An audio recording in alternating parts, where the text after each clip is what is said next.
So, Courtney, I have a question for you. No. What is included with the offer? Well,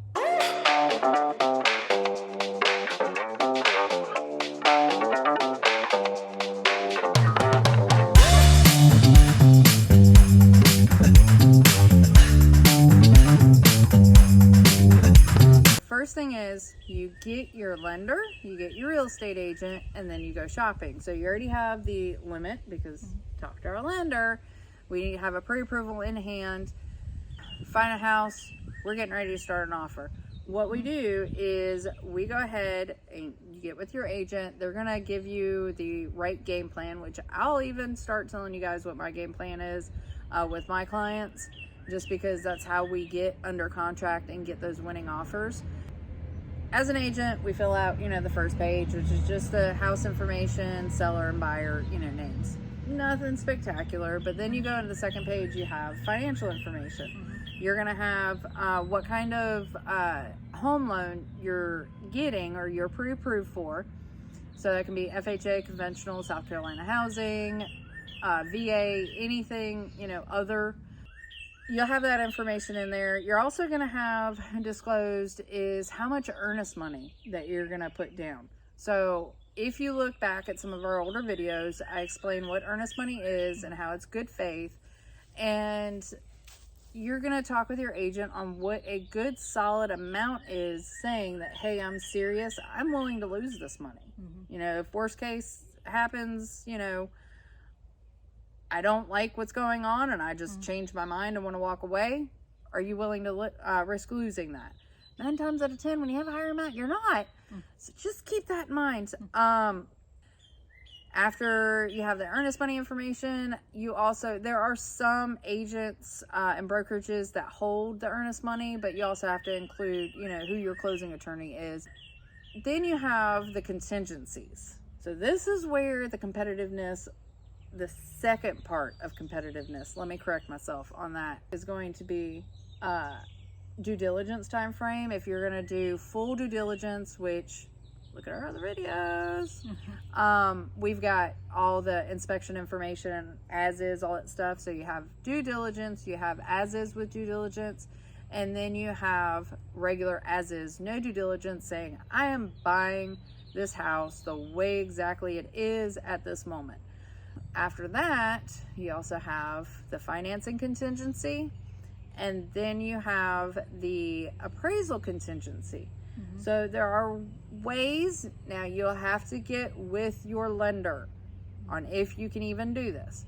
But there are some people who can do, no appraisal contingency, but that you have to get with each individual lender that you're talking to see if you can qualify for that, because there are a lot of things that can happen when you try to do with no appraisal contingency. Yes, it looks great to the seller.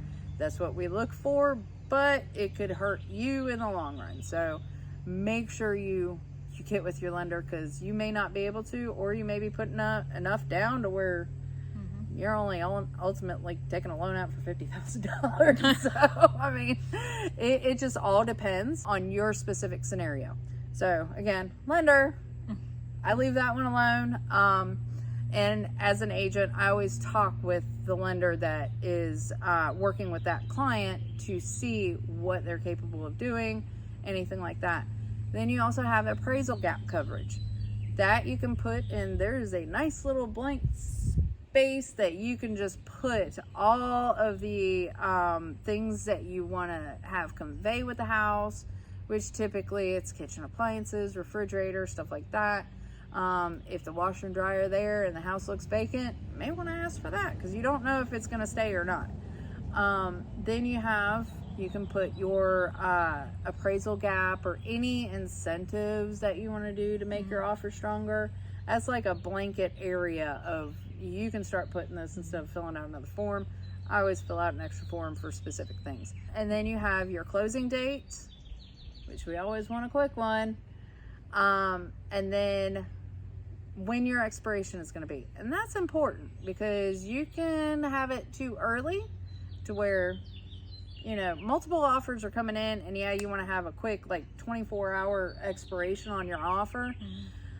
But at the same time, if that client is, out of town, out of state, or they're working as well, and they may get the offer, because that's our job, is as soon as we get an offer, we have to present it to the client, but they may not be able to absorb the information to make a decision. And I know shorter time frames, we want that, like, quick, oh my God, yes, that's a great offer, I want it, let's go, let's do this, let's stop everything else. But sometimes there's always going to be another offer that comes in. We have seen a slight shift in the market, so there's still multiple offers, there's still competitiveness, but depending on each person's situation, scenario, and house, you could be the only offer, on the table, to where they, they're like, hey, yeah, this is a great offer. I mean, I had a listing to where there was only one offer, but guess what? It was a great offer. It appraised over list price, and, we're good to go to closing.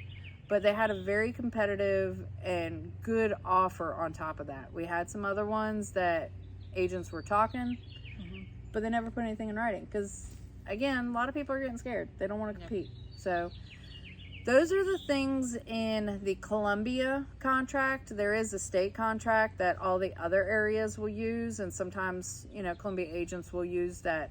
We call it the 310, but that has some different things. But we're in Columbia, so we're going to use the Columbia contract, and it's 8 pages. It's smooth. I love it. It's quick. It's got all the information, all the bullet points that we need, and easy to understand. So get with your agent. They will walk with you through each, paragraph of the offer.